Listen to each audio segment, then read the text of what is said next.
Boa noite e a paz do Senhor. Eu quero falar com você hoje sobre o Salmo 143. Esses dias eu estava estudando esse salmo e Deus falou tremendamente comigo. E eu quero compartilhar com você aquilo que Ele falou ao meu coração. Espero que Ele fale com você também. Esse salmo, que é um salmo de Davi, um salmo 143, está intitulado assim: Súplica por Libertação. E a palavra do Senhor, que nós vamos fazer leitura dela neste momento, diz o seguinte: Atende, Senhor, a minha oração, dá ouvidos às minhas súplicas. Responde-me segundo a tua fidelidade, segundo a tua justiça. Não entres em juízo com o teu servo, porque à tua vista não há justo nenhum vivente. Pois o inimigo me tem perseguido a alma, tem arrojado por terra a minha vida, tem me feito habitar na escuridão, como aqueles que morreram há muito. Por isso, dentro de mim esmorece o meu espírito e o coração se vê turbado. Lembro-me dos dias de outrora, penso em todos os teus feitos e considero nas obras das tuas mãos.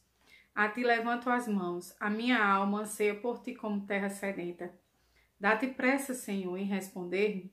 O espírito me desfalece, não me escondas a tua face, para que eu não me torne como os que baixam a cova. Faz-me ouvir pela manhã da tua graça, pois em ti confio. Mostra-me o caminho por onde devo andar, porque a ti elevo a minha alma. Livra-me, Senhor, dos meus inimigos, pois em ti é que me refugio. Ensina-me a fazer a tua vontade, pois tu és o meu Deus. Guie-me o teu bom espírito por terreno plano. Vivifica-me, Senhor, por amor do teu nome, por amor da tua justiça. Tira da tribulação a minha alma.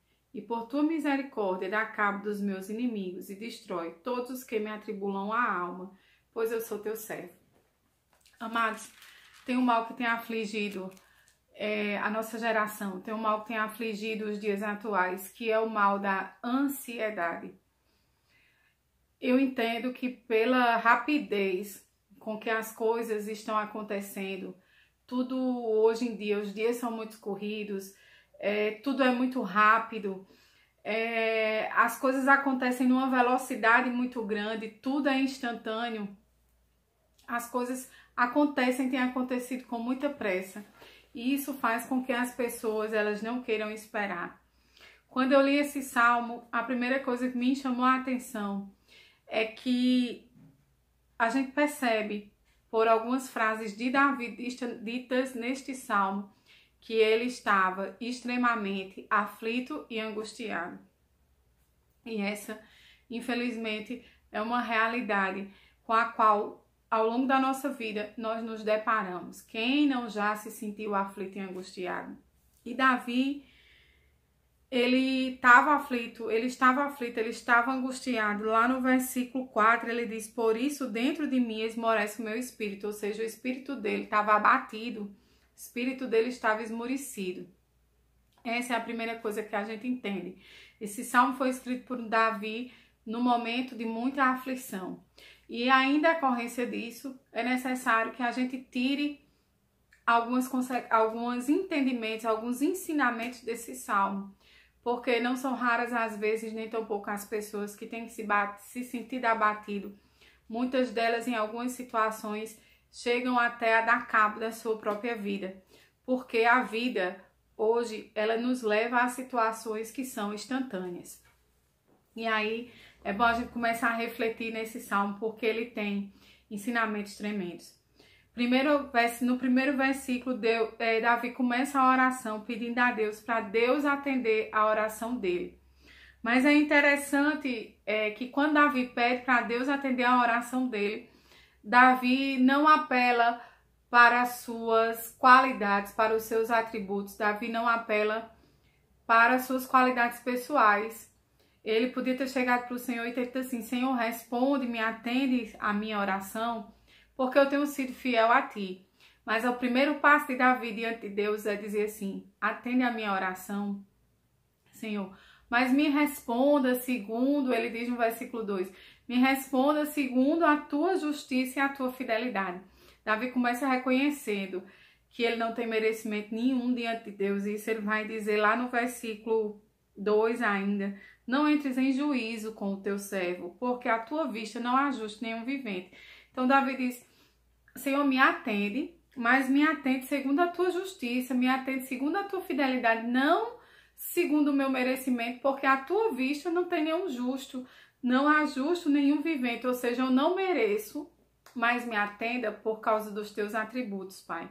Me atenda, Senhor, porque tu és fiel, porque tu és justo, porque tu és misericordioso. É assim que Davi tem começado a sua oração. E não são raras as vezes, amados, em que nós nos deparamos com pessoas, e às vezes até o nosso próprio eu faz isso. A gente se depara com situações de tristeza no nosso interior, porque a gente acha que tem algum merecimento diante de Deus. E às vezes a gente até acha que Deus está sendo injusto. Ao contrário disso, Davi chega na presença do Senhor pedindo para ter a sua oração atendida. Não porque ele merecesse que Deus atendesse a oração dele. Ele reconhecia que não era justo, que não tinha nenhum justo diante de Deus, ou seja, que não tinha nenhum merecedor diante de Deus. Mas ele apela para o caráter de Deus, para a bondade e para a justiça de Deus. Deixa eu te dizer uma coisa. Não são os nossos merecimentos que fazem com que Deus nos escute, mas a bondade, a misericórdia, a fidelidade e a justiça dele. Davi, ele chega para Deus e reconhece que ele está aflito, que ele está angustiado, que ele está abatido. Os inimigos, lá no versículo 3 e no versículo 4, ele diz que os inimigos o têm perseguido ao ponto de esmurecer, ou seja, de abater, de enfraquecer o coração dele. Davi reconhece a sua fraqueza diante de Deus. Amados, eu tenho certeza que não tem nenhum super-homem, nem nenhuma Mulher Maravilha. Porque há dias que a gente tá com a força de um gigante, mas há dias que a gente não consegue sequer pisar numa formiga para matar uma formiguinha. Então, é necessário reconhecer as nossas fraquezas. É necessário reconhecer que nós somos limitados e que as forças, diante das circunstâncias e diante das situações, em algumas vezes elas nos faltam.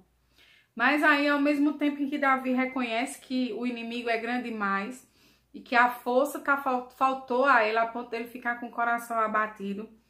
Eu acho que para tomar um fôlego, no versículo 5, Davi diz assim, lembro-me dos dias de outrora.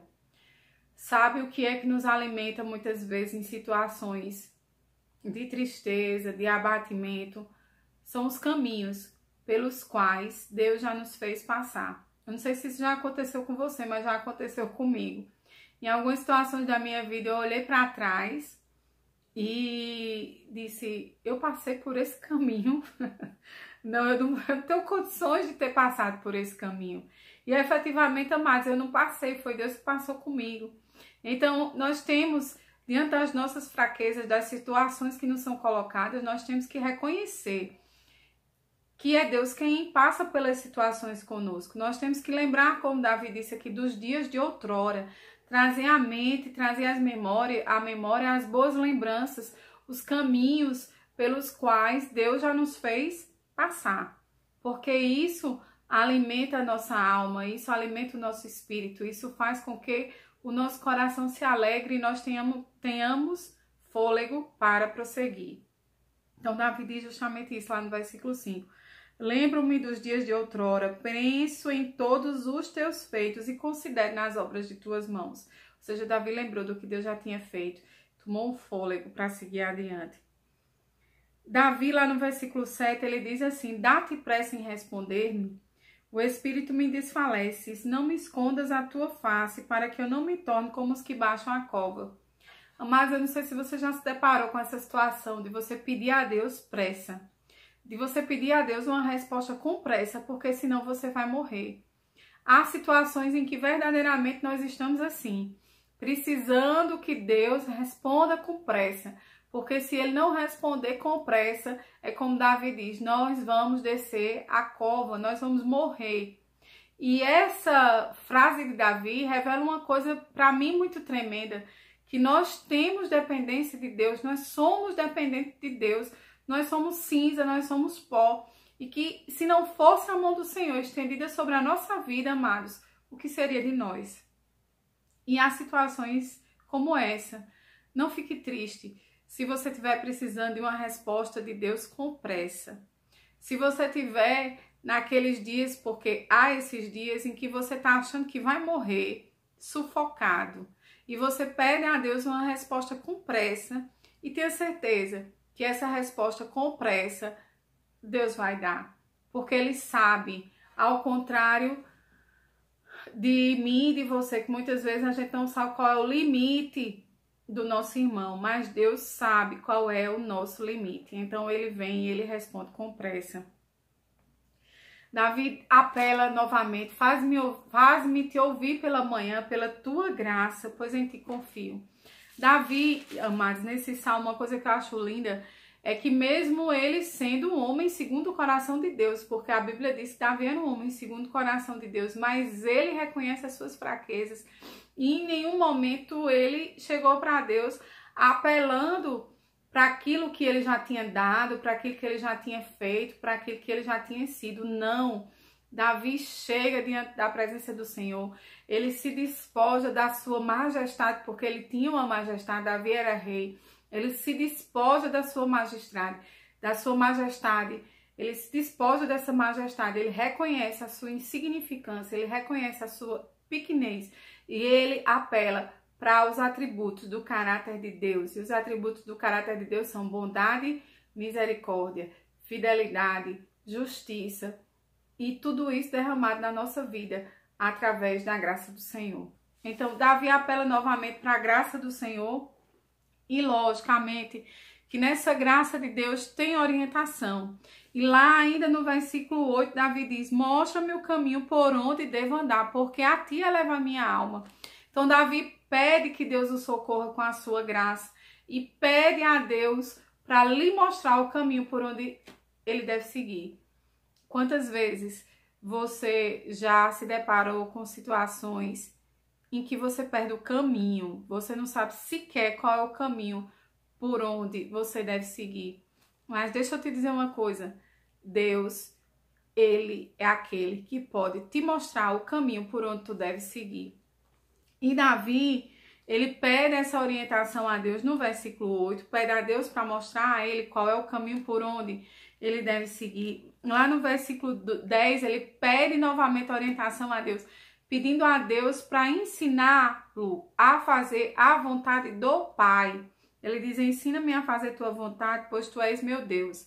Guie-me o teu bom espírito por terreno plano. Ou seja, ele pede a Deus para mostrar o caminho, ele pede a Deus para guiar os passos dele por terreno plano, ele pede a Deus para ensiná-lo a fazer a vontade do Pai. Mas, amados, uma coisa que me chamou a atenção quando eu estava lendo esse salmo foi o versículo 9, porque no versículo 8, Davi pede orientação. No 10, Davi continua pedindo orientação. Mas no 9, Davi diz assim, livra-me dos meus inimigos, pois em ti me refugio. E aí eu fiquei intrigada com isso, eu fui conversar com Jesus e perguntei a ele, eu disse, Senhor, por que é que entre o 8, que é um versículo onde ele pede orientação, e o 10, onde ele continua pedindo orientação, tem o 9, onde Davi pede para livrá-lo dos inimigos. E aí Jesus me disse assim, porque por vezes eu estou mostrando o caminho, por vezes eu estou guiando, por vezes eu estou ensinando a fazer a minha vontade, mas às vezes o inimigo se intromete no caminho, que é para justamente desnortear. Amados, se Deus está lhe mostrando o caminho, se Deus está te guiando por terrenos planos, se Deus está te ensinando a fazer a vontade dele, não olhe para o cenário que o inimigo tem lhe mostrado, porque com certeza esse cenário que ele tem lhe mostrado é para enfraquecer o seu coração e fazer com que você se desvie do caminho.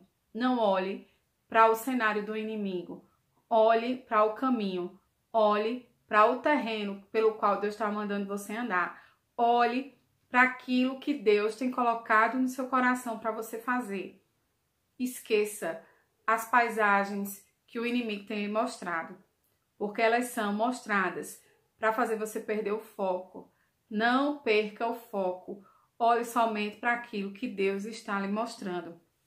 E aí, lá no versículo 11, Davi, que estava extremamente abatido quando ele escreveu esse salmo. A historiografia bíblica, eu fui pesquisar, ela não revela o momento em que Davi escreveu esse salmo. Mas esse salmo 143 vem depois do 142, onde Davi ora no meio de um grande perigo. Então, com certeza, Davi estava numa situação aqui não cômoda, não confortável. E apesar de Davi ser um homem segundo o coração de Deus, ele passou por muitas lutas. Teve que enfrentar o gigante, depois teve que enfrentar Saul para poder sentar no trono. Depois que sentou no trono, Israel enfrentou muitas guerras, porque Davi era um homem de guerra. Um belo dia, Davi estava no jardim descansando, viu Betseba, pecou com Betseba, mandou matar o marido de Betseba, ou seja, pecou, né? Desagradou a Deus. Depois disso, a luta veio sobre a casa de Davi, os filhos de Davi, foram muitas guerras dentro da própria casa de Davi. O seu próprio filho quis tomar o seu trono, ou seja, Davi foi um homem que enfrentou lutas. Então, esse salmo deve ter sido escrito em meio a uma dessas lutas que Davi enfrentou. E é nítido nesse salmo que ele estava com o coração abatido, o espírito estava esmorecido, o coração estava abatido. E aí o que é que Davi pede? Vivifica-me, Senhor. Vivifica-me, Senhor, por amor do teu nome, por amor da tua justiça. Tira da tribulação a minha alma. Ora, Davi estava abatido, Davi estava se sentindo esmorecido, como ele mesmo diz aqui no Salmo. O que é que ele vai fazer? Pedir a Deus que o renovasse, que o vivificasse segundo a sua justiça. Amados, de novo eu vou dizer, o que me chama a atenção desse salmo é que em nenhum momento Davi chegou para Deus dizendo, Senhor, me renova, o Senhor tem a obrigação de me renovar. Não, ele chega para Deus e diz assim, Senhor, renova-me, eu não tenho merecimento nenhum, mas eu te peço, me renova, me vivifica segundo a tua justiça, segundo, ele diz aqui de novo, por amor do teu nome, por amor da tua justiça, tirar minha alma da tribulação. Davi diz isso, né? E para finalizar, novamente, Davi diz assim, por tua misericórdia, acaba com os meus inimigos. Deixa eu te dizer uma coisa, quem são ou quais são os inimigos que têm te afrontado? Talvez você não possa lutar com eles, mas o nosso Deus Todo-Poderoso pode. Não porque a gente mereça que Deus peleje as nossas pelejas e lute as nossas lutas, mas Ele luta as nossas lutas e peleja as nossas pelejas porque Ele é misericordioso, porque a graça dele foi derramada naquela cruz do Calvário por mim e por você. E é por isso que Ele peleja as nossas pelejas e luta as nossas lutas. Nós não temos merecimento nenhum, mas Ele faz isso porque Ele sabe, amados, que em algumas situações, se Ele não descer com a resposta com pressa, se Ele não descer com uma vivificação com pressa, nós vamos estar, como Davi disse aqui, como os que descem a cova. Não tenha vergonha dos dias maus, não tenha vergonha dos dias de fraqueza. Todos passamos por isso. Você já deve ter passado, eu já passei. Todos passamos por isso, mas de uma coisa nós temos que ter a certeza, que o nosso Deus, por amor da sua justiça, da sua bondade, da sua misericórdia, clamando a Ele, Ele vai responder. Não porque nós merecemos, mas porque Ele é fiel e Ele vai lhe dar a resposta que você precisa. Ele vai renovar as suas forças, Ele vai ter pressa em te responder, porque Ele sabe como tu estás. Não tenha vergonha da sua fraqueza, não tenha vergonha de admitir a sua fraqueza, a sua falta de força, não tenha vergonha de admitir o seu esmorecimento, não tenha vergonha de admitir a sua angústia, nem tampouco a sua ansiedade diante do nosso Pai, que é todo-poderoso e que com certeza vai chegar com socorro na sua vida, porque Ele é o socorro bem presente na hora da angústia e Ele é o nosso refúgio, é a nossa fortaleza. Medite no Salmo 143, que Deus vai tirar o seu espírito do abatimento. Fique com Deus, tenha uma semana abençoada e que Ele renove as suas forças para você continuar caminhando. A paz de Jesus.